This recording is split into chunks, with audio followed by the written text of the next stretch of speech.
Hello everyone and welcome back to a new video. In this video, I'm gonna show you guys how you can blur in Gimp.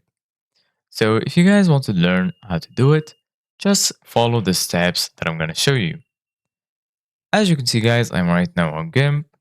So the first thing that you need to do guys is go ahead and go to the top left menu and click on File.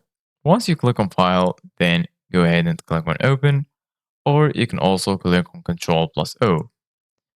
Once you do that, go ahead and search for the image that you want to add. So for example, I'm going to add this one. Click on open and as you can see guys, now the image is added.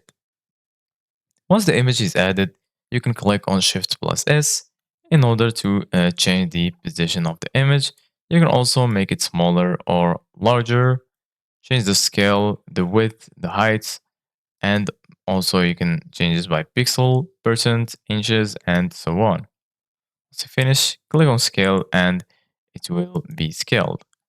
So right now, in order to make this image blurry, go to the left side of your screen. You're gonna find this menu that includes all of the tools that you will need in order to edit the image.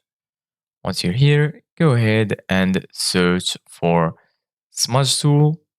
So once you go here, go ahead and right click. And then as you can see guys, you're gonna find blur and sharpen. You can also, there is a shortcut by clicking on Shift plus U on your keyboard. Once you click here, now you can choose from this menu if you want to blur or sharpen. So we're gonna find right here the rate, the size, the ratio, angle, spacing, and so on. So as you can see guys, once you brush, you're gonna make the image blurry. So this is it guys for today's video. Thank you guys for watching. See you guys in the next video.